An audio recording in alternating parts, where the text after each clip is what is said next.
ప్రతి వాక్కులను లోకాలను కలుగజేసిన, ఎండిన ఎముకల్లో జీవము నింపగలిగిన, లోకాలను నిర్వహించగలిగిన, లోకాన్ని లయపరచగలిగిన, ఆత్మలను రక్షించగలిగిన, మీ నామము కంటే గొప్పదైన మీ ఉన్నతమైనటువంటి మాటలను బిడ్డలకు అందించిన ఉంటుండగా తండ్రి నన్ను మరుగుపరిచి మహిమ ఘనత ప్రభావాలు మీరే పొందుకొనుమని వింటున్న మీ పిల్లలకు కూడా తగురీతి పరిశుద్ధాత్మని సహాయమును అనుగ్రహించి జాగరూకులై మీ మాటలు విని దాన్ని అనుసరించి జీవించి ధన్యులు కాగలుగుటకు సహాయతనివ్వబడి స్తుతియు మహిమ ఘనత ప్రభావం అందరి భవిష్యత్తు ద్వారా మీరే పొందుకున్నామని యేసుక్రీస్తు ప్రభువుల వారి పరిశుద్ధమైన నామములో ఈ ప్రార్థన మీకు సమర్పించి పొందుకొని ఉన్నాము తండ్రి, ఆమేన్. ఇదివరకే మీకు తెలియపరచడం జరిగింది ప్రియులారా. ఆమేన్ చెప్పేటప్పుడు కాస్త గట్టిగా చెప్పండి. తర్వాత బైబిల్ పఠనం జరిగించేటప్పుడు అందరు లేచి నిలబడి బైబిల్ పఠనం చేయాలి, గుర్తుపెట్టుకోండి. ఎందుకంటే అది దేవుడికి మనం ఇచ్చే గౌరవం. నెక్స్ట్ వీక్ నుంచి ఇది ఇంప్లిమెంట్ అవ్వాలి, గుర్తుపెట్టుకోండి. మంచిది. దేవుడు మనకందరికీ ఇచ్చినటువంటి ఇటు గొప్ప భాగ్యమును బట్టి మొదటిగా ఆత్మల కన్నతండ్రినటువంటి దేవునికి యేసు ప్రభు ద్వారా పరిశుద్ధాత్మ సహాయంతో కృతజ్ఞత స్తుతి స్తోత్రాలు నేను మొదటిగా చెల్లిస్తున్నాను. అలాగున్నాయి ఈ పరిశుద్ధ సమాజ కూడికకు దేవుని గురించినటువంటి ఆసక్తితో చేరి వచ్చిన ప్రియులైన మీకు అందరికీ ప్రభువైన యేసు క్రీస్తు నామములో శుభములు వందనములు తెలియజేస్తున్నాను. ప్రియులారా, మరి ఈ సమయంలో మనం ఒక ప్రత్యేకమైనటువంటి విషయాన్ని పరిచర్యకు, సేవకు, ఆత్మీయ అభివృద్ధికి ఎంతో ఉపయుక్తమైనటువంటి అంశాన్ని నేర్చుకుందాం. పాఠం పేరు మనకు తెలియని దావీదు అక్క. మనకు తెలియని దావీదు అక్క అంటే నిజంగా తెలుసా మీకు ఎవరికైనా? దావీదు గారికి అక్క కానీ అక్కలు కానీ ఉన్నట్టు మీకు ఏమైనా తెలుసా?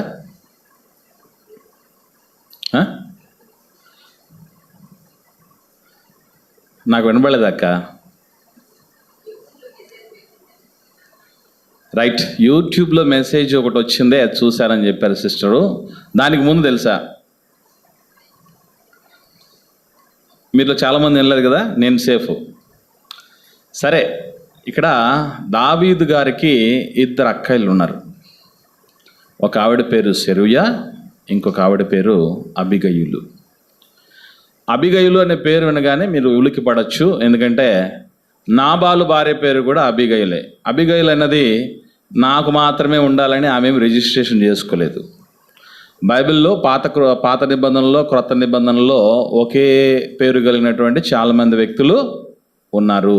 కాకపోతే మనకు తెలిసిన అబిగయులు ఎవరు? నాబాలు భార్య అబిగయులే తెలుసు. కాబట్టి అలా అనుకోవచ్చు. కానీ ఆమె కంటే ముందు పెద్ద ఆవిడ ఉంది, ఆమె దావీదు గారి అక్కగారు. అక్కలు అనేది పర్ఫెక్ట్గా ఎందుకు మెన్షనింగ్ చేస్తున్నామంటే, అందరికంటే చివరివాడు యెషయి కుమారులలో, యెషయి పిల్లల్లో చివరివాడు కనిష్ఠుడు ఎవరంటే దావీదు గారు. కాబట్టి వాళ్ళకు ముందే పుట్టినటువంటి వాళ్ళని మనం ఈజీగా మెన్షన్ చేయొచ్చు. అట్ ద సేమ్ టైం ఈ సెరూయా అనేటటువంటి దావీదు గారి అక్కగారు పరిస్థితి ఏంటంటే, దావీదు గారు రాజయ్యి సైన్యం నడిపే సమయానికి ఆ సైన్యంలోనే వీళ్ళు కూడా సభ్యులయ్యారు. దావీదు గారితో పాటు సైన్యంలో సభ్యులు అవ్వాలంటే వాళ్ళ సిస్టర్ చిన్నదై ఉండాలి, పెద్దదై ఉండాలి, మీరు అర్థం చేసుకోవచ్చు. సరే, ఏదైనా ఒకసారి మనం చూద్దాం. యెషయి గారికి 10 మంది పిల్లలు. యెషయి గారికి 10 మంది పిల్లలు. 10 మంది పిల్లల్లో 8 మంది అబ్బాయిలు అయితే 2 అమ్మాయిలు. ఆ 2 అమ్మాయిలు ప్లస్ 7 అబ్బాయిలు దావీదు గారి కంటే పెద్దవాళ్ళు, దావీదు గారు చిన్నవాడు, అందరికంటే కనిష్ఠుడు. కానీ దేవుడికి ఇష్టడు. కనిష్ఠుడైన దేవునికి ఇష్టడు. మనందరికి కూడా చాలా ఆదర్శప్రాయుడైన. ఏది ఏమైనా దావీదు అక్క సెరూయా గారి గురించి మనం తెలుసుకునే క్రమంలో దినవృత్తాంతముల 2వ గ్రంథము 2వ అధ్యాయము 13వ వచనము నుండి 16వ వచనము వరకు ఉన్నటువంటి వాక్య భాగాల్లో యెషయి గారి యొక్క పిల్లల జాబితా మనకు అక్కడ మొదలవుతుంది. మనకు కావలసినటువంటి సందర్భం 16వ వచనంలో కనబడుతుంది. చదువుదాం. దినవృత్తాంతముల 2వ గ్రంథం 2వ అధ్యాయం 16వ వచనం.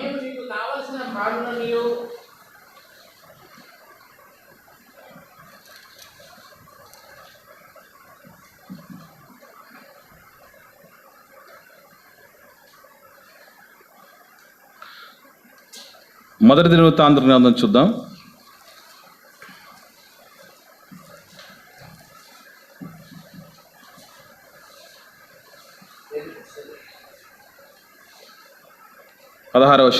ఉందా? సెరూయా అబిగయులు వీరి అక్క చెల్లెండ్రు. వీరి అక్క చెల్లెండ్రు అంటే ఎవరు? వీరంటే దావీదు గారు వారి అన్నదమ్ముళ్ళు, వీళ్ళ యొక్క అక్క చెల్లెళ్ళు సెరూయా అబిగయులు. ఇంకా చదువుదాం. సెరూయా కుమారులు ముగ్గురు అబీషై, యోవాబు, ఆషాహేలు. ఇది మనకు ఉన్నటువంటి కోర్ రెఫరెన్స్. ముఖ్యంగా దావీదు గారికి అక్కయ్యే సెరూయా అని చాలా సందర్భాల్లో మనకి, ముఖ్యంగా సమూయేలు 2వ గ్రంథంలో సెరూయా కుమారుడైన అబీషై, సెరూయా కుమారుడైన యోవాబు, సెరూయా కుమారుడైన ఆషాహేలు అనేటటువంటి మాటలు కనబడతాయి. అలా కనబడుతున్న ప్రతిసారి మనం ఏమనిపిస్తుందంటే నిజంగా ఆవిడ స్త్రీ అనుకోం. ఆ సెరూయా అనే పేరు పురుషుడే అనుకుంటాం. కారణం ఏంటంటే ఈవెన్ యేసు ప్రభువును కూడా ఏ ఐడెంటిటీ కింద పిలిచేవారంటే దావీదు కుమారుడా నన్ను కరుణింపుము అని. కుష్ఠవాడు, అలాగే గుడ్డివాళ్ళు, ఇట్లాంటి వాళ్ళు అందరూ కూడా పిలవటం జరిగింది. ఈవెన్ మత్తయి సువార్త ప్రారంభంలో కూడా మనకి ఏమనిస్తుందంటే అబ్రహాము కుమారుడగు, దావీదు కుమారుడగు, యేసుక్రీస్తు వంశావళి ఉంటుంది. ఇక్కడే కాదు, ఎన్నో సందర్భాల్లో నేను యెష్షయి కుమారుడైన దావీదుని కనుగొని అంటాడు దేవుడు. అంటే అర్థం ఏంటి? ఎక్కడ కుమారుల లేదా కుమార్తెల ప్రస్తావన జరిగినా నాన్న పేరే ప్రస్తావిస్తారు సర్వసాధారణంగా. ఇప్పుడు కాలంలో కూడా అమ్మ పేరు కంటే నాన్న పేరే ఎక్కువగా. నవీన్ అన్నాం అనుకోండి, పాతకాలం వాళ్ళు ఎవరి బిడ్డ అని అంటే బాబు గారి కుమారుడు అనేది తెలుసు, కానీ కల్పనం అంటే పెద్దగా తెలియదు. కారణం ఏంటంటే నాన్న పేరిట ఎక్కువగా చలమణి అవుతాం. ఈవెన్ రిజిస్టర్లో కూడా ఏమని రాస్తామంటే son of so and so అని నాన్న పేరే మనం పెడతాం కనుక. సో ఏది ఏమైనా ఇక్కడ సెరూయా కుమారుడైన అబీషై, సెరూయా కుమారుడైన యోవాబు, సెరూయా కుమారుడైన ఆషాహేలు, ఈ 3 పేర్లు గుర్తుపెట్టుకోవాలి మీరు. నేను మర్చిపోయినా మీరు జ్ఞాపకం చేయాలి. సెరూయా కుమారులు ముగ్గురు ఎవరెవళ్ళు? అబీషై, యోవాబు, ఆషాహేలు. సెరూయా గారి జీవితంలో మనం ఒక ప్రాముఖ్యమైనటువంటి గుణపాఠం నేర్చుకోవచ్చు. అదేమిటంటే సెరూయా గారు మాట్లాడినటువంటి మాట ఒక్కటంటే ఒక్కటి కూడా బైబిల్లో రాయబడలేదు. జస్ట్ ఆమె పేరు మాత్రమే మెన్షన్ చేయబడింది. కానీ ఆమె చేసిన పరిచర్య, ఆమె జరిగించినటువంటి కార్యాలు ఎంత చక్కగా పనిచేశాయి. దావీదు గారి యొక్క అభ్యున్నతి కొరకు, అభివృద్ధి కొరకు, ప్రగతి కొరకు, ఆయన జీవము నిలుచుట కొరకు, ఆయన విజయాల వెనక ఎంత కీలక పాత్ర పోషించిందో మనకు అర్థమవుతుంది. ఆమె పాత్ర గురించి కొందరు మాట్లాడుతూ అంటారు చెట్టుకు వేరు లాంటి పాత్ర అని. మీరు చూడండి, భూమి పైన ఏం కనపడుతుంది? చెట్టుకు సంబంధించిన భాగం కాండం కనపడుతుంది, కొమ్మలు కనపడతాయి, రెమ్మలు కనపడతాయి, పువ్వులు కనపడతాయి. పువ్వులు కాస్త కాయలు అవుతాయి, కాయలు కాస్త పండ్లు అవుతాయి తప్ప చెట్టుకు సంబంధించినటువంటి ముఖ్యమైన భాగం ఏమిటంటే వేర్లే. అవి ఎప్పుడు కూడా భూమి క్రిందే ఉంటాయి. అలాగనే ఒక కన్స్ట్రక్షన్, ఒక నిర్మాణం విషయంలో కూడా భూమి లోపల పాతుకుపోయి ఉండేటటువంటి నిర్మాణం, ఇంటికి సంబంధించినటువంటి నిర్మాణం ఏమిటి అని అంటే పునాది. పునాది కనబడదు, కానీ అది లేకపోతే ఇల్లే నిలవదు. సెరూయా గారి పాత్ర కూడా చెట్టుకు వేర్ల లాంటిది, ఒక నిర్మాణానికి పునాది లాంటిది. కనిపించకుండానే చెయ్యవలసిన పనంతా చేయగలిగినటువంటి గొప్ప ధన్యత, సమర్థత, భక్తి జీవితం ఆమెకే సొంతం. ఆమెలో 2 సుగుణాలను మనం చూడగలం. మొదటిది దేశభక్తి అయితే రెండవది దైవభక్తి. అవి రాయబడలే. దేశభక్తి కలిగినది సెరూయా అని లేదు బైబిల్లో. అలాగే దైవభక్తి కలిగింది సెరూయా అని లేదు బైబిల్లో. యెహోవా గ్రంథమును పరిశీలించి చదువుకోండి అంటే అర్థం ఏంటి?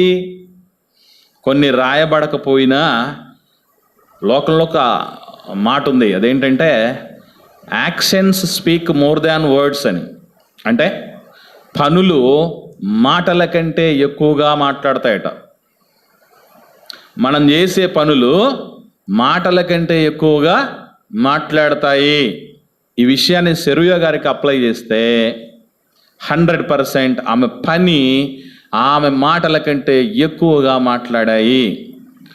దేశభక్తి కలిగినది అని ఎలా చెప్పగలము అని ఆలోచించగలిగితే, దావీదు గారు ఒక దేశానికి రాజుగా ఉన్నాడు. ఆయనకు ఒక సైన్యం ఉంది. ఆ సైన్యంలో 3 కుమారులను ఆమె జాయిన్ చేసింది. ప్లస్ వాళ్ళ యొక్క ప్లేస్మెంట్స్ కూడా సైన్యంలో మామూలు ప్లేస్మెంట్స్ కాదు. వారి పాత్రలు ఎలాంటి పాత్రలు? దావీదు గారి సైన్యంలో ఆ దేశానికి సంబంధించిన, ఇశ్రాయేలు దేశానికి సంబంధించినటువంటి సైన్యంలో పాత్రలు ఏంటో ఒకసారి మనం గమనించగలిగితే చూద్దాం. 1 by 1 అభిషేక్ పాత్ర ఏంటి అని ఆలోచించగలిగితే, మొదటిగా అభిషేక్ పాత్ర చూద్దాం. తర్వాత యోవాబు పాత్ర, అటు తర్వాత ఆషాహేలు పాత్ర. సైన్యంలో ఏమై ఉందో ఒకసారి మనం పరిశీలన చేయగలిగితే, సమూయేలు 2వ గ్రంథంలో 23వ అధ్యాయం, సమూయేలు 2వ గ్రంథం 23వ అధ్యాయము 13వ వచనం చూద్దాం. మరియు 30 మంది అధిపతుల్లో శ్రేష్ఠులైన 3. గమనించండి, దావీదు గారి దగ్గర దాదాపుగా 300 మంది, అటు ఇటుగా 300 మంది యోధులు ఉన్నారు. ఈ యోధులు కూడా సింహపు గుండె కలిగిన వారి కంటే మించినటువంటి ధైర్యవంతులు. ఆ 300 మందిలో 30 మందిని ఫిల్టర్ చేస్తే 30 మంది, ఆ 30 మంది ప్రస్తావన ఇక్కడ ఉందా? శ్రేష్ఠులైన 30 మంది. ఆ 30 మందిలో మళ్ళీ ఫిల్టర్ చేస్తే 3. ఆ 3లో కూడా ప్రధానమైన వాడు ఎవరంటే అభిషేక్. ఎలా మనం కనుక్కోగలం అని అంటే 18వ వచనం చూద్దాం. 18వ వచనం, సెరూయా కుమారుడును యోవాబు సహోదరుడైన అభిషేక్ తన అనుచరులలో ముఖ్యుడు. ఇతడు ఒక యుద్ధములో 300 మందిని హతము చేసి వారి మీద తన ఈటెను ఆడించెను. ఎంత గొప్పడట! ఒక్కడే ఒక యుద్ధంలో 300 మందిని చంపటం అంటే మామూలు విషయం అండి. యుద్ధంలో వాస్తవంగా చెప్పాలంటే కదలాలంటేనే అలసిపోతారు. అంత భీకరమైనటువంటి యుద్ధంలో మనిషి ముందుకు కదలాలంటే, తను తాను కాపాడుకోవాలంటేనే కష్టం. అలాంటిది తను కాపాడుకోవటమే కాకుండా 300 మందిని చంపటం అంటే మామూలు విషయం కాదు, గుర్తుపెట్టుకోవాలి. మనము చంపుతాం, దోమల బేట తీసుకుని దోమల్ని. అట్లా కాదు ఇది చేసింది. ఏమండి, అభిషేక్ చేసిన పని ఏంటి? ఒకే యుద్ధంలో 300 మందిని చంపాడు. నెక్స్ట్ కింది చదివితే, ఇతడు ఒక యుద్ధంలో 300 మందిని హతం చేసి వారి మీద తన ఈటిని ఆడించిన. ఇతడు ఆ 3లో పేరు పొందినవాడు. అంటే ఒక్క మాటలో చెప్పాలంటే, దావీదు గారి దగ్గర ఉన్నటువంటి యోధులందరిలో, తన సైన్యంలో ఉన్నటువంటి వాళ్ళలో నంబర్ 1 సైనికుడు ఎవరంటే ఏ పేరు చెప్పాలి మనం? అభిషేక్. అంటే అంత కీలకమైనటువంటి పాత్ర సెరూయా కుమారుడైనటువంటి అభిషేక్ పోషిస్తున్నాడు. ఇది గుర్తుంచుకుందాం. నెక్స్ట్ యోవాబు దగ్గరికి వద్దాం. యోవాబు సైన్యంలో ఏం చేస్తున్నాడు? 18వ అధ్యాయం చూడగలిగితే, సమూయేలు 2వ గ్రంథంలో, సమూయేలు 2వ గ్రంథం 8వ అధ్యాయం 16వ వచనం చూద్దాం. 8వ అధ్యాయం 16వ వచనం, సెరూయా కుమారుడగు యోవాబు సైన్యమునకు అధిపతి అయి ఉండెను. అంటే సెరూయా కుమారుడగు యోవాబు సైన్యాధ్యక్షుడు. అభిషయ్ ఎవరు? అభిషయ్ ఎవరండి? అభిషయ్ ఆయన దగ్గర ఉన్నటువంటి 300 మంది యోధుల్లో 30 మందిని ఫిల్టర్ చేసి, ఆ 30 మందిలో 3 ఫిల్టర్ చేసి, ఆ 3లో కూడా ప్రముఖుడైనటువంటి వాడు. ఒక మాటలో చెప్పాలంటే అభిషయ్ కిందే ఏ యోధుడైనా. ఇవి యోవాబు ఎవరు? సైన్యానికే అధ్యక్షుడు. సైన్యానికి అధ్యక్షుడు అవ్వాలంటే మామూలు విషయం అండి? ఎన్ని క్వాలిఫికేషన్స్ ఉంటే అవుతారు చెప్పండి? ఊరికే అవుతారు ఎవరన్నా? సైన్యానంతా ముందుండి నడిపించాలంటే ఎంత జాగరూకత ఉండాలి, ఎంత వ్యూహాత్మకంగా వ్యవహరించాలి, ఎంత ధైర్యం ఉండాలి, అందరికంటే ముందు దూసుకుపోయేటటువంటి తత్వం ఉండాలి యుద్ధంలో. సైన్యాధ్యక్షుడు. అభిషయ్ ఏమో ఉన్నటువంటి సైనికులందరిలోనూ నంబర్ 1 సైనికుడు, యోధుడు, వీరుడు. యోవాబేమో సైన్యాధ్యక్షుడు. మరి ఆషాహేలు ఎవరు? 2వ అధ్యాయం చూద్దాం. ఆషాహేలు చూద్దాం, ఆయన గురించి 2వ అధ్యాయం 18వ వచనం చూద్దాం. సెరూయా 3 కుమారులకు యోవాబును, అభిషయును, ఆషాహేలును అచ్చట ఉండిరి. ఆషాహేలు అడవిలేడి అంత తేలికగా పరుగెత్తగలవాడు. ఇప్పుడు మనం చెప్తున్న ప్రపంచంలో నంబర్ 1 స్ప్రింటర్ అంటే పరిగెత్తేవాడని బోల్ట్ అంటాం కదా. జమైకా దేశస్థుడు, జమైకా డైనమైట్ అని అంటూ ఉంటారు ఆయన్ని. ఏమంటే బోల్టులు కదిలిపోయేంత వేగంతో పరిగెత్తేవాడు ఉన్నాడు. ఎక్కడా? దావీదు గారి సైన్యంలో. ఎవరైనా? ఆషాహేలు. ఆయనతో పాటు పోటీ పెట్టుకుంటే గెలుస్తామన్న ఆశే ఉండదు ఎవరికి. ఎందుకంటే ఆయన అడవి లేడి అంత తేలికగా పరిగెత్తగలవాడట. అసలు లేడీ చూస్తేనండి దానికి కాళ్ళల్లో స్ప్రింగులు ఉన్నాయేమో అనిపిస్తుందండి. ఎప్పుడైనా చూసారా మీరు? ముఖ్యంగా మేక పిల్లల్ని చూడండి, అవి కుదురుగా ఉండవండి. ఇక్కడ కాలేస్తాయి, అక్కడ కాలేస్తాయి, అటు పెడతాయి, ఇటు పోతాయి, ఎటు నుంచి ఎక్కడికి పోతాయి అర్థం కావు. ఇంకా లేడీ, అందులో కూడా అడవి లేడి ఉంది. లేడీ అంటే ఎల్ఏడివై లేడీ కాదు, అడవి లేడీ. ఆ అడవి లేడి చాలా వేగంగా పరిగెడుతుంది. అది ఎంతగా అంటే సింహానికి దొరకడం కూడా కష్టమే. కొన్ని సందర్భాల్లో నేషనల్ జియోగ్రఫిక్ ఛానల్ కానీ ఇటువంటి వాటిని మీరు గమనిస్తున్నప్పుడు చాలా వరకు చిరుతపులులు కానీ, సింహాలు కానీ, పులులు కానీ ఏం చేస్తాయంటే వెనక పడి పట్టుకోలేక అలసిపోయి పరుగు ఆపేస్తాయి. అంత వేగం. ఏమంటే యుద్ధంలో ప్రాముఖ్యమైనది ఏంటి చెప్పండి? స్పీడ్. యుద్ధంలో చాలా ప్రాముఖ్యమైనది ఏంటంటే వేగం. ఆ వేగం అస్సలు ఎవరు పోటీ రారు ఆషాహేలుకి. అభిషయ్ యోధుల్లోనే యోధులు. యోవాబు సైన్యాధ్యక్షుడు. ఆషాహేలు అడవిలేడి అంత సునాయాసంగా సులభంగా పరిగెత్తగలిగిన వాడు. అంటే 3 కీలకమైన పాత్రలు పోషిస్తున్నారు దావీదు గారి సైన్యంలో. సైన్యంలోకి పుట్టిన 3 బిడ్డల్ని ఈ దేశంలోనే, మన దేశంలోనే ఏ తల్లైనా పంపించింది అనుకుందాం. అప్పుడు ఏమంటాం వాళ్ళని? పెద్దోడు ఎక్కడున్నాడంటే ఆర్మీలో ఉన్నాడు, చిన్నోడు నేవీలో ఉన్నాడు, 3వవాడు ఎయిర్ ఫోర్స్లో ఉన్నాడు. 3 కూడా రక్షణ దళాలే, త్రివిధ దళాలు అంటారు. ఈ మాట చెప్పిన తర్వాత ఏమంటాం? గొప్ప దేశభక్తుల ఫ్యామిలీ మీదని. అంటే దావీదు అనేటటువంటి రాజు క్రింద సైన్యములో, ఇశ్రాయేలు దేశములో దేశానికి సైన్యంగా, ఆ సైన్యంలో కూడా కీలకమైన వ్యక్తులుగా తీర్చిదిద్దగలిగిందంటే అమ్మ పాత్ర లేదనుకుంటున్నారా? అసలు తల్లి ఒడే తొలి బడి. నాయనా, మీ మేనమామ ఉన్నాడే వాడు సామాన్యుడు కాదు. చిన్నప్పటి నుంచి పిల్లలకు నేర్పించాల్సిన పాఠాలు పుష్కలంగా ఉన్నాయి సెరూయా గారికి. ఎవరి రూపంలో? మేనమామయ్య రూపంలో.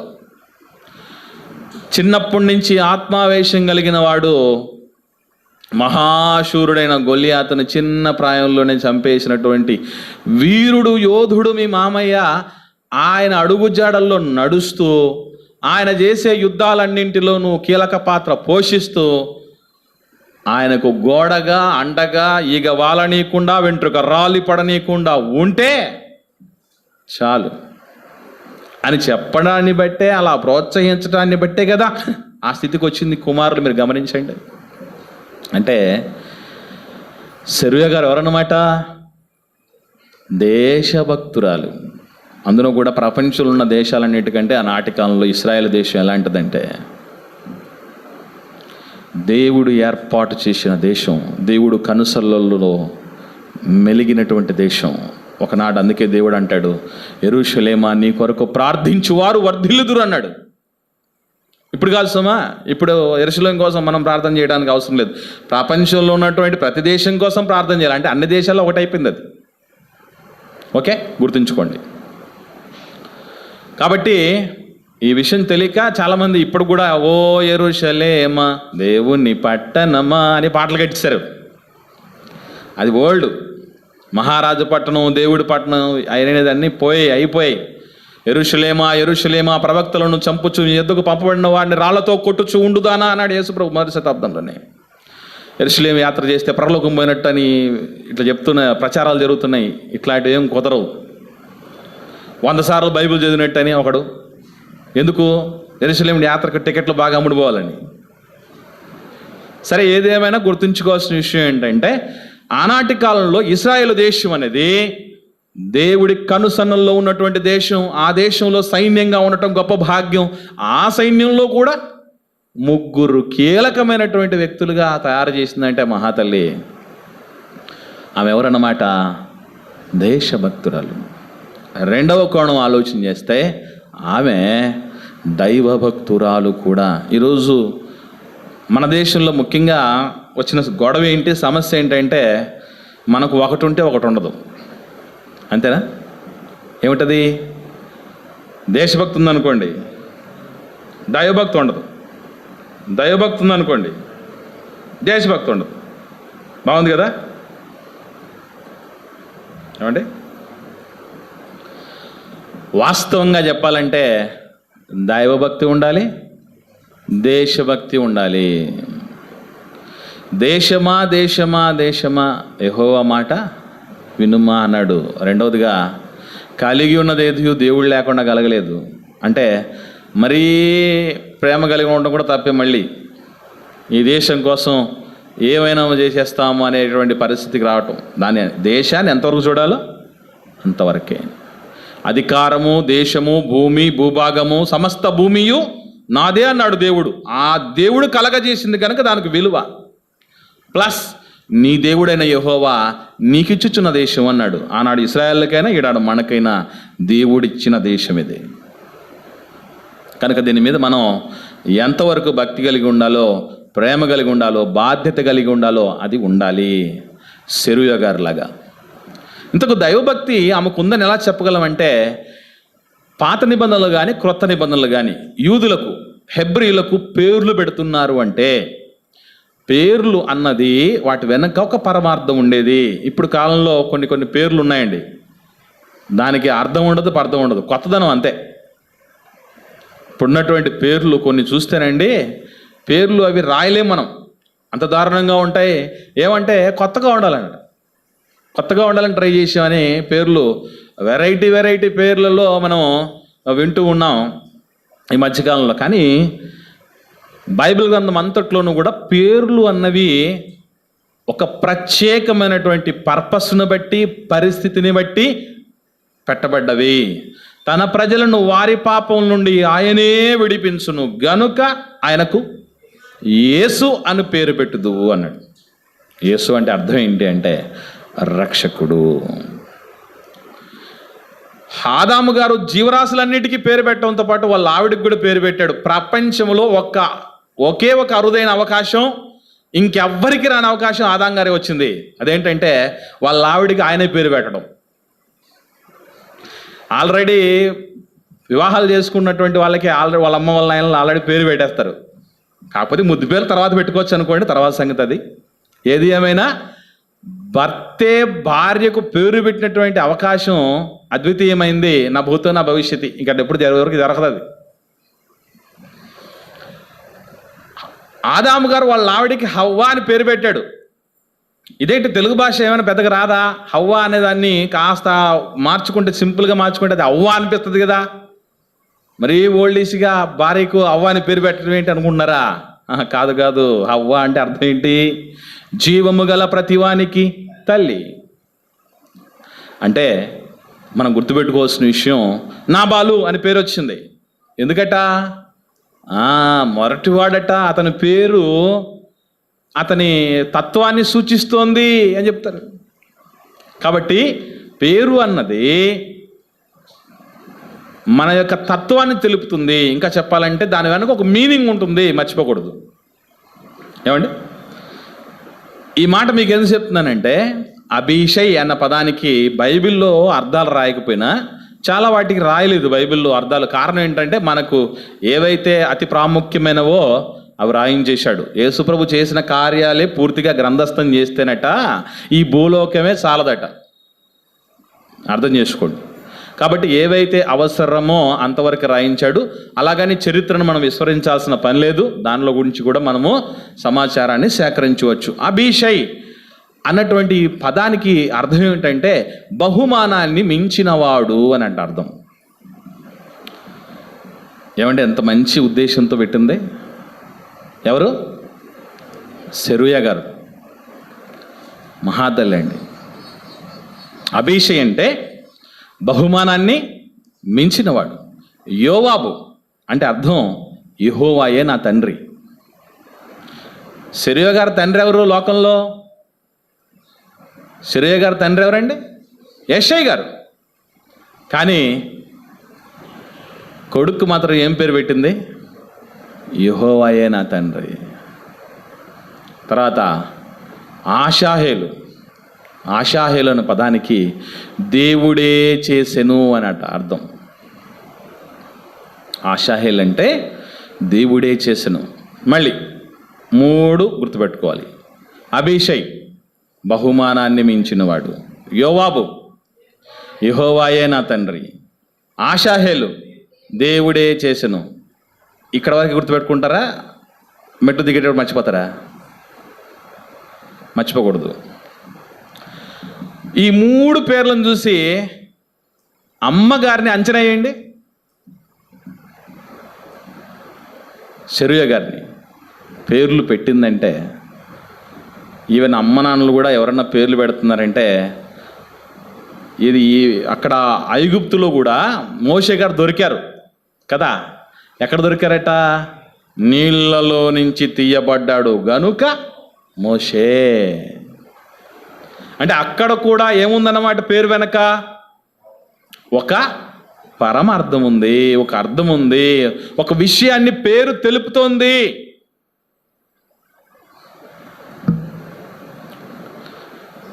ఈ 3 పేర్లు చూసినప్పుడు ఆమెలో ఏముందని అర్థం అవుతుందంటే, నాకు 3 బిడ్డల్ని ఇచ్చింది ఎవరన్నమాట? దేవుడే. ఇంతవరకు దేవుడు నాకు ఇచ్చిన బహుమానాల కంటే మించిన బహుమానం ఎవరంటే అభిషయ్. అందుకే బహుమానాన్ని మించినవాడు. యోవాబుకైనా, సెరూయాకైనా, దావీదుకైనా, మీకైనా, నాకైనా అందరికీ తండ్రి దేవుడే, యెహోవాయే. కనుక యోవాబుకు యెహోవాయే నా తండ్రి. మిమ్మల్నైనా, సెరూయానైనా, అబియానైనా, యోవాబునైనా, ఆషాహేల్నైనా అందరినీ చేసింది దేవుడే. కనుక దేవుడికి, క్షమించండి, ఆషాహేలుకి సెరూయా గారు ఏమని పేరు పెట్టిందంటే ఆషాహేలు దేవుడే చేసినని. వాళ్లకు పేర్లు పెట్టడంతోనే అర్థమైపోయింది. అప్పుడప్పుడు మనం కూడా పేర్లు పెట్టేటప్పుడు పిల్లలకి చాలా జాగ్రత్తలు పెడతాం.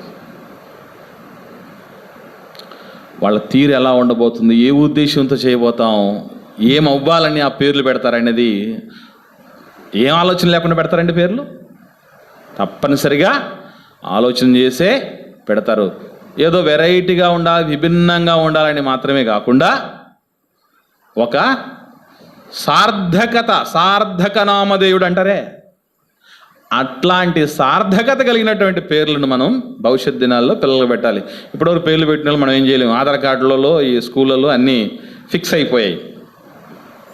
ఓకే, తర్వాత రాబోయే తరాలకి మంచి అవకాశం. ఏది ఏమైనా సెరూయా గారు, దావీదు అక్కగారు సెరూయా గారు బిడ్డలు పెట్టినటువంటి పేర్లను బట్టి దైవభక్తి కలిగిందని మాత్రమే కాకుండా తర్వాత ఆమె జరిగించినటువంటి పిల్లల ద్వారా జరిగించినటువంటి ప్రతి కార్యము ద్వారా దావీదు గారిని కాపాడుకునే పనిలో పడిందంటే, దావీదుని ఎందుకు కాపాడుకోవాలనుకుంది అంటే తమ్ముడని కాదు, మేనమామను కాపాడుకోవాలరా మేనల్లుళ్ళు మీరు. ఎందుకంటే అసలు ఆమె పెంచిన రీతి మీరు చూడగలిగితేనండి.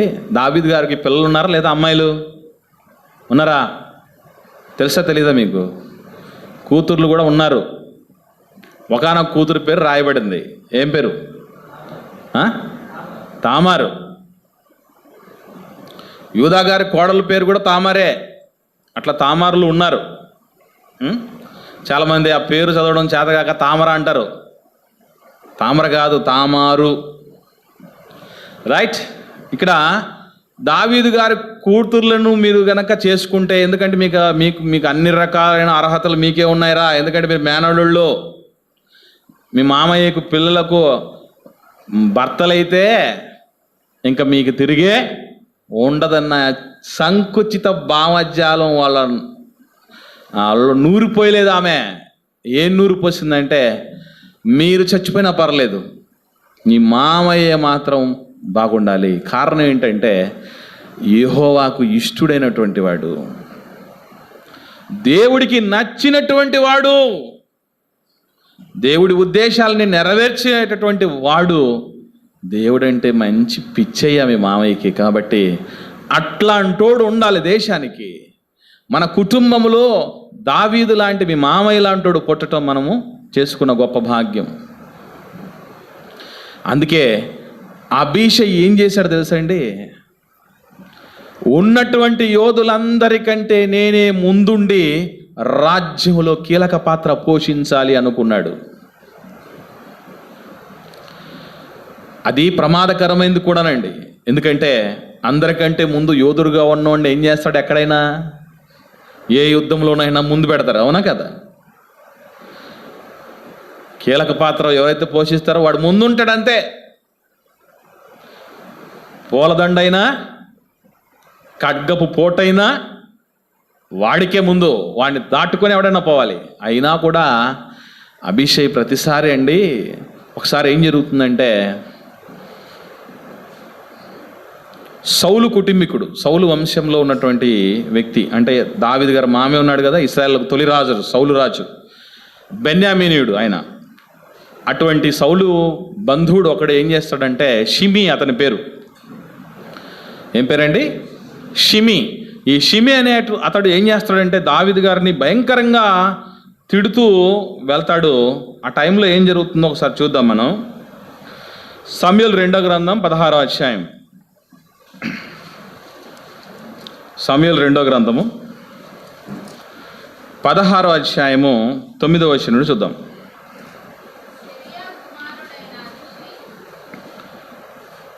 ఏడవ వచనం చూద్దాం, ఇంకా బాగా అర్థమవుతుంది.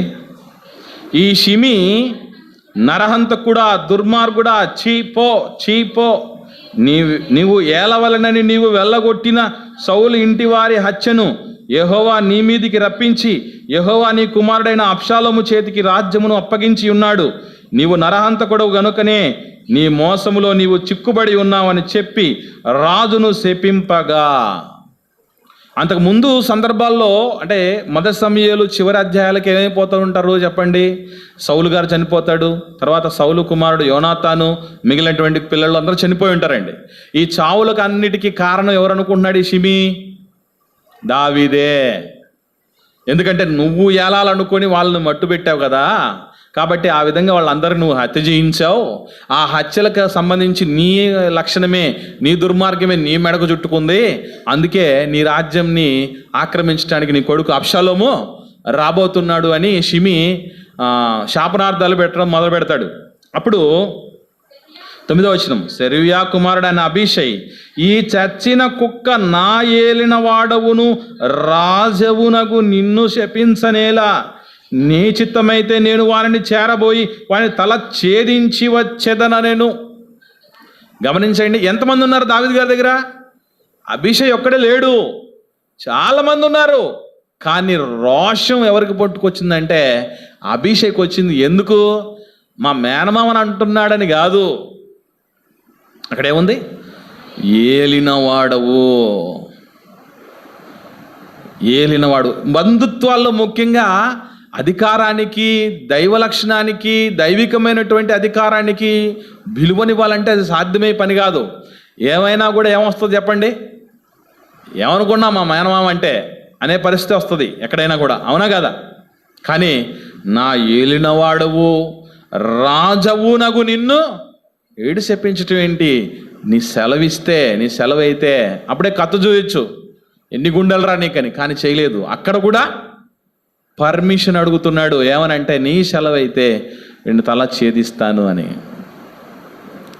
అంటే దైవ భక్తి కలిగినటువంటి మనిషిని కాపాడుకోవాలనుకునేటటువంటి రీతిగా మనుషుల్ని తయారు చేయటం కూడా గొప్ప దైవభక్తి అండి. మీరు గమనించాలి.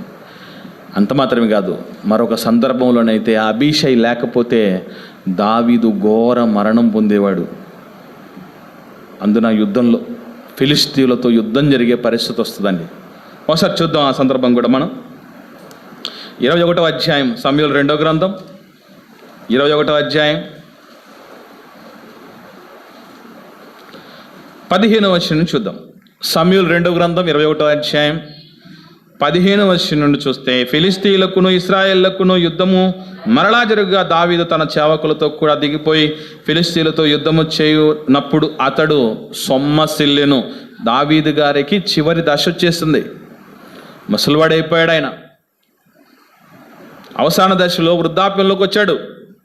అయినా కూడా యుద్ధం చేయడానికి వెళ్ళాడంటే గొప్ప ధైర్యవంతుడు, శూరుడు, యుద్ధ ప్రవీణుడు అని మనం అర్థం చేసుకోవచ్చు ఆయన. అటువంటి పరిస్థితుల్లో మరి ఎంత గొప్పవాడైనా వయసు సహకరించకపోతే ఏముంది చెప్పండి? కాబట్టి సొమ్మసిల్లితే ఏం జరిగింది కింది చదువుదాం. 16వ వచనం. అప్పుడు రెఫాయియుల సంతతి వాడగు ఇష్బీబేనోబా అను ఒకడు ఉండెను. అతడు ధరించి ఉన్న ఖడ్గము కొత్తది, వాని ఈట 300 తులముల ఎత్తు ఇత్తడి గలది. నేను దావీదును చంపెదనని అతడు చెప్పి ఉండెను. ముందే ఫిలిష్తీయుల దగ్గరికి, ఫిలిష్తీయుల్లో నుంచి ఒకడిని ఇష్బీబేనోబా అనేవాడు ముందే ఏం చెప్పడం జరిగింది? నేను యుద్ధంలో దావీదును చంపుతానని ముందే ఫిక్స్ అయ్యి వచ్చాడు. అదే టైంలో దావీదు సొమ్మసిల్లాడు. ఇంతకంటే ఆ ఛాన్సా చెప్పండి? ఏమండి, యుద్ధములో ఒక శూరుడు చచ్చిపోయాడు అనుకోండి, రాజ్యాన్ని పరిపాలిస్తున్న రాజు చచ్చిపోయాడు అనుకోండి, ఆ రాజు కింద ఉన్నవాడు ఎవడు యుద్ధం చేయడిక తెలుసా మీకు? సరెండర్ అయిపోతారు, ఏం చేయలేడు. ఎందుకంటే రాజు చచ్చిపోయాడంటే రాజ్యమంతా ఓడిపోయినట్టే. ఎంత అవమానకరమైన పరిస్థితి వచ్చేదో చూడండి. ఇష్బీబేనోబా కనుక దావీదు గారిని చంపి ఉంటే. కానీ ఏం జరిగింది కింది చూద్దాం. 17వ వచనం. సెరూయా కుమారుడైన అబీషై రాజును ఆదుకొని ఆ ఫిలిష్తీయుని కొట్టి చంపెను. సెరూయా కుమారుడైన అబీషై గనక అలర్ట్గా అక్కడ ఉండకపోయి ఉంటే, ఆ ఇష్బీబేనోబాను కొట్టి చంపకపోయి ఉంటే, దావీదు గారికి, దావీదును ఏర్పాటు చేసిన దేవుడికి ఎంత అవమానం కలిగేది. ఆ టైంలో కూడా అబీషై ఏం చేశాడంటే కీలక పాత్ర పోషించాడు. బహుమానాన్ని మించినవాడు అన్నదానికి సార్థక నామధేయుడు అయ్యాడు. ఎవరు? అబీషై. ఆ తర్వాత జనులు ఈ విషయం అంతా చూసి అయ్యో ఇంత ప్రమాదం జరిగేదా అని చెప్పి ఒక మాట అంటారండి కిందికి వస్తే. దావీదు జనులు దీన్ని చూచి, ఇశ్రాయేలుకు దీపమగు నీవు ఆరిపోకుండానట్లు నీవు ఇక మీదట మాతో కూడా యుద్ధమునకు రావద్దని అతని చేత ప్రమాణం చేయించిరి. అయ్యా, ఇప్పుడు దాకా మీరు జరిగించినటువంటి విషయాలు, యుద్ధాలు అన్నీ చాలు. మీరు ఇప్పుడు వయసు మీరినటువంటి పరిస్థితుల్లో ఉన్నారు, రిటైర్మెంట్లో ఉన్నారు కనుక దయచేసి మీరు మా దగ్గర రాకండి. ఇశ్రాయేలుకు దీపమయ్యా నువ్వు అంటే దావీదు జనులు ఏం అర్థం చేసుకున్నారంటే ఇశ్రాయేలుకు దీపం, ఆ దీపం ఆరిపోకుండా చుట్టూ పెట్టినటువంటి చేతుల్లో కీలకమైనటువంటి 6 చేతులు ఎవరై అంటే సెరూయా కుమారులవి. దైవ భక్తి కలిగినటువంటి మనిషి కోసం నీ ప్రాణాలనైనా తెగించేసి నువ్వు చచ్చిపోయినా పర్లేదు మేము ఆయన బతకాలనే పరిస్థితి తెచ్చిందంటే ఎంత దైవభక్తి ఉంది, ఎంత దేశభక్తి ఉంది సెరూయా గారిలో. కానీ ఆ మాట ఒక్కటి మనకి కనపడదు. ఇవన్నీ చూసినప్పుడు మనకేం అర్థం అవ్వాలి తెలుసండి, సేవలో దేవుని పరిచర్యలో కనబడాలి అనుకునే పరిచర్య ఒకటి ఉంది, అందరికీ కనబడి చేసే పరిచర్య ఒకటి ఉంది, కనబడకుండా జరిగించే పరిచర్య ఒకటి ఉంది.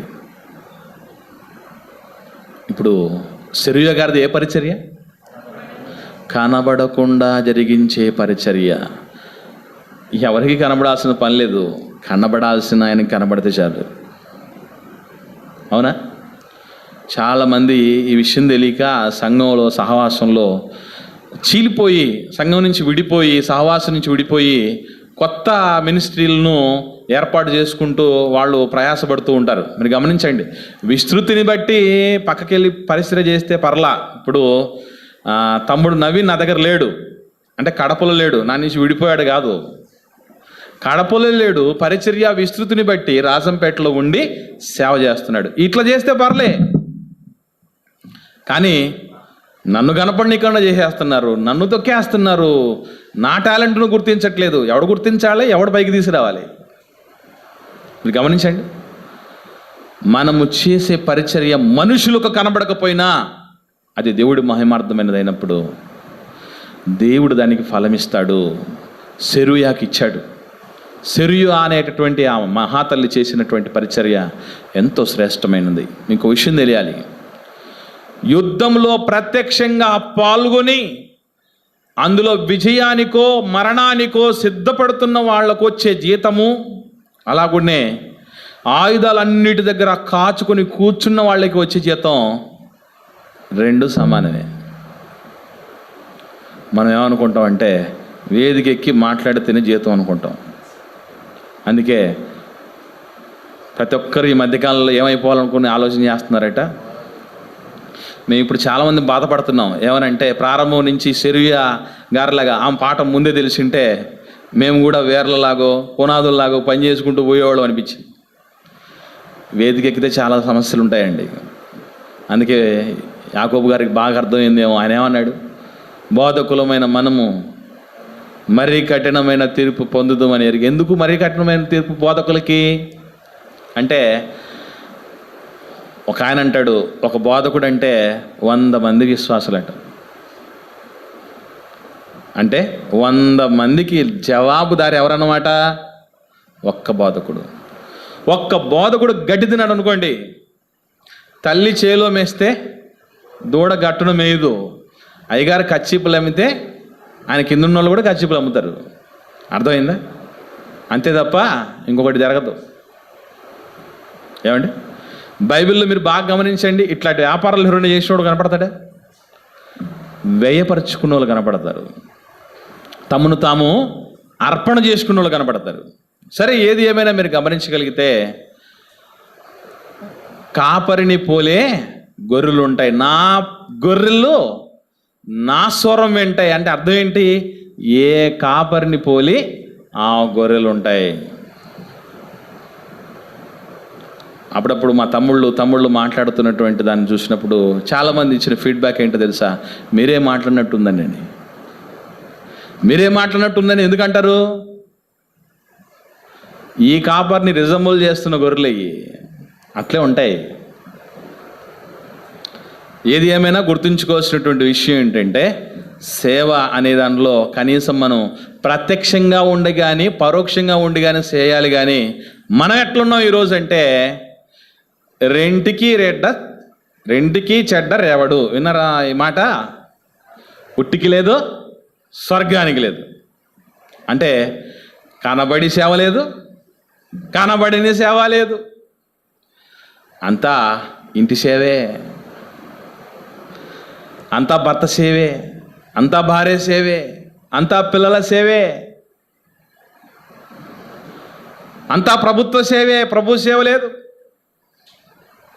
ఇట్లా ఉంటే మాత్రం మనకు ఏ ఫలము రాదు. క్రొత్త నిబంధనలో కూడా మనం గమనించగలిగితే కనిపించకుండా సేవ చేసినటువంటి వాళ్ళు ఉన్నారు. గొప్ప సేవ. మళ్ళీ దానికి ఉదాహరణ పౌలుని 14 పత్రికలు రాసినారు కొత్త నిబంధనలు. 27 పత్రికలు ఉంటే 14 పత్రికలు అంటే మోర్ దాన్ 50%, 50% కంటే ఎక్కువ, సగం పుస్తకాల కంటే ఎక్కువగా పౌలు గారు రాశారండి. యేసుప్రభు తర్వాత మిషనరీలు, గొప్ప మిషనరీ చేసింది పౌలు గారు. 2 ఖండాలను దున్నేశాడు ఆయనకి అప్పుడు టెక్నాలజీ లేదు, యూట్యూబ్ లేవు, లైవ్లు లేవు, ఫేస్బుక్ లైవ్లు లేవు, వాహనాలు లేవు, డబ్బులు లేవు. ఒక్కటే దేవుని ఇంటిని గూర్చిన ఆసక్తి ఆయనలో భక్షించేంతగా ఉంది. అందుకే క్రీస్తు ఎరుగని చోట్లన్నిటికీ వెళ్ళిపోయి ఏదైనా సరే, మరణమైన, జీవమైన, కరువైన, ఖడ్గమైన, వస్త్రహీనతైనా క్రీస్తు ప్రేమ నుండి మనల్ని ఎడబాపగలవు అన్నట్టుగా ఆయన బ్రతకటం జరిగింది. అంత గొప్ప మహానుభావుణ్ణి చాలామంది అనుమానించారు ప్రారంభంలో. అమ్మో, ఇది ఒక కొత్త నాటకంతో వచ్చాడా మా దగ్గరికి, మేము మాత్రం కనుక్కోలేమా, సాతాను తంత్రాలు అన్నట్టుగా మారు మనసు పొంది వచ్చినటువంటి వాడిని కూడా చేర తీసుకోలేదు ఇశ్రాయేలు. మరి ముఖ్యంగా శిష్యులు, యేసుప్రభు శిష్యులు ఆ టైంలో ఆదరణ పుత్రుడు అని సార్థక నామధేయం కలిగినటువంటి బర్నబా గారు పౌలు గారిని ఆదుకొని ఆయన్ను ఈ విధంగా, అయ్యా పౌలు గారు చెప్పింది నిజమే, నాకు కూడా తెలుసు, దమస్కు ప్రాంతంలో ఆయనకి ఈ విధంగా జరిగింది, దేవుడి కోసం గొప్పగా వాడబడుతున్నటువంటి సేవకుడయ్యా, మీరు అనుమానం ఏం పడాల్సిన పని లేదు అనే ఉద్దేశంతో సమాధాన పడడం జరిగింది, పరచటం జరిగింది. చాలా వరకు పౌలు గారిని దగ్గర పెట్టుకొని చాలా ప్రదేశాలకు తిప్పటం జరిగింది. అలా చేయటమే కాదండి, వేదికల మీద ఎక్కి ముఖ్య ప్రసంగికుడిగా మాట్లాడుతున్నది కూడా ఎవరంటే పౌలు గారే. కానీ పరిచయం చేసిన ఆయన ఎక్కడున్నాడు? పక్కనున్నాడు. ఎందుకు అంటే బర్నబా గారి సేవ, సెరూయా గారి సేవ. పౌలు గారి సేవ ఎవరిది? దావీదు గారి సేవ. అంటే సూత్రధారులు, పాత్రధారులని విన్నాం కదా అప్పుడప్పుడు. పాత్రధారుడు దావీదు గారైతే సూత్రధారుగా మంచిగా సేవకు దన్నుగా నిలబడిచింది సెరూయా గారు. అందుకే పౌలు గారికి ముఖ్య ప్రసంగికుడని పేరు. బర్నబా గారికి అయితే ఏం పేరు పెట్టారండి? ద్యుపది, అంటే బృహస్పతి, పెద్దోడు అని. ఎంత పెద్దోడైనా, ఎంత సీనియర్ మోస్ట్ అయినా, పొలమంతా అమ్మి అపోస్తలుల పాదాల దగ్గర పెట్టినా, అనేక రీతులుగా సంఘాలను వెళ్ళి బలపరిచి వచ్చినా, ఎంత అనుభవం ఉన్నోడైనా కూడా ఆయన అర్థం చేసుకున్నది ఏంటంటే, నేను తెర వెనక ఉండి సేవ చేస్తాను. నన్ను సీనియర్ని పక్కన పెట్టి నువ్వు ముఖ్యంగా చెప్తావా, నువ్వు ముఖ్య వాక్యోపదేశకుడు ఏంటి అన్నటువంటి రీతిగా ఆయన ఏమి అనుకోని పరిస్థితులు మనకు బర్నబాలో కనబడతాయి. అంటే యోగ్యత అనేది చాలా ప్రాముఖ్యమైంది. మనం కనబడకుండా కూడా పరిచర్య అనేది చేయవచ్చు చాలా రకాలుగా. ఏమండి, చాలామంది సంఘం కోసం, సహవాసం కోసం, ఆత్మీయుల కోసం, కుటుంబాల కోసం, వారు అనేక రీతులుగా అభివృద్ధి కోసం, ప్రభు రాకడ కొరకు సిద్ధపడట కొరకు చెప్పకపోయినా ప్రార్థన చేస్తూ ఉంటారండి. అది కనబడని సేవ. దాన్ని చిన్నగా తీసుకోవాల్సిన పని లేదు. అటువంటి దానికి కూడా దేవుడు ఫలాన్ని ఇస్తాడు, గుర్తుంచుకోవాలి మనం. ఏమండి, సహకారుల పేర్లు జీవగ్రంథమందు రాయబడ్డాయి. అంటే సేవ చేసిన వాళ్ళు జీవగ్రంథంలో రాయబడి, సహకారం చేసినటువంటి వాళ్ళ పేర్లు జీవగ్రంథమందు రాయబడి ఉన్నాయి. మరి ఎవరి పేర్లు ఉండవు అంటే, సేవ చేయని వాళ్ళ పేర్లు, సహకారం చేయని వాళ్ళ పేర్లు జీవగ్రంథంలోనికి వెళ్ళవు. మనం ఎలా ఉన్నాం? దీన్ని మనకు అప్లై చేసుకుని ఆలోచన చేయగలిగితే జీవగ్రంథంలో పేర్లు చేర్చబడటం అంటే చాలా గొప్ప విషయం అండి. యేసుప్రభు అంటాడు, దయ్యాలు మీకు లోబడుచున్నాయని సంతోషపడద్దండి, మీ పేర్లు జీవగ్రంథంలో రాయబడినాయని మీరు సంతోషపడండి అంటాడు. ఎందుకంటే జీవగ్రంథంలో పేర్లు ఎవరి రాయబడతాయో వాళ్ళే జీవాధిపతి దేవుడి దగ్గరికి వెళ్తాడు, పరలోకం చేరుతారు. కనుక దావీదు అక్క సెరూయా గారి గురించి మనకు తెలిసిన విషయాలు, ఆమె కనిపించని పరిచర్య చేసింది. దేశభక్తురాలిగా, దైవభక్తురాలిగా తన 3 కుమారులని దావీదు గారి విజయాల్లో కీలక పాత్ర పోషించేవారిగా తయారు చేసింది. 3 సార్థకులుగా చేసింది. ఒకానొక సమయంలోనైతే దావీదు గారు స్వయంగా ఏమంటాడు తెలుసా? వీళ్ళు నాకంటే బలవంతులు అంటాడు. సెరూయా కుమారులైనటువంటి అబీషై, యోవాబు, ఆషాహేలు నాకంటే బలవంతులు అంటాడు ఆయన, దావీదు గారు. అంత మాత్రమే కాకుండా రాజ్యాన్ని 3 భాగాలు చేసి దావీదు గారు, అప్పటికి ఆషాహేలు చనిపోయాడు గనక వేరే వ్యక్తికి రావడం జరిగింది ఒక భాగం, మిగిలిన 2 భాగాలు కూడా ఒకటి అబీషై, మరొకటి యోవాబు పరిపాలన చేస్తాడు. ఒకసారి ఆ మాట కూడా చూసుకొని ముగించుకుందాం మనం. సమూయేలు 2వ గ్రంథం 18వ అధ్యాయం ప్రారంభ వచనం నుండి, ప్రారంభ 2 వచనాలు చివరిగా ఈ మాట చూసుకుని ముగించుకుందాం మనం.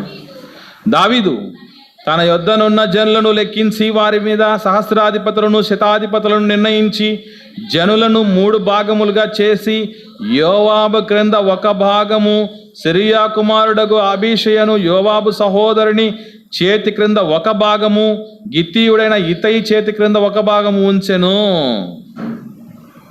3 భాగాలు చేసి 3 భాగాల్లో 2 భాగాలు అబీషై చేతి కింద 1 భాగము, మరొక భాగం యోవాబు చేతి కింద ఇచ్చాడంటే వీళ్ళు ఎంత నమ్మకమైన వాళ్ళు చెప్పండి. నమ్మకమైన కుమారులను తయారు చేయటం వెనక నమ్మకమైన తల్లి పాత్ర ఉన్నది. మాట్లాడకుండా కూడా పరిచర్య చేయొచ్చు, గుర్తుపెట్టుకోండి. మాటలే మాట్లాడకుండా కూడా పరిచర్య చేయొచ్చు, సేవలో ఉండొచ్చు సహకారంగా. మాట్లాడితేనే సేవ అనుకోవడం పొరపాటు, రాస్తేనే సేవ అనుకోవటం పొరపాటు. ప్రత్యక్షంగా ఉండి ఇదిగో ఇట్లా వాయిస్తేనే సేవ అనడం అనుకోవటం పొరపాటు. ఇంకా చాలా ఉన్నాయి చేయాల్సినవి.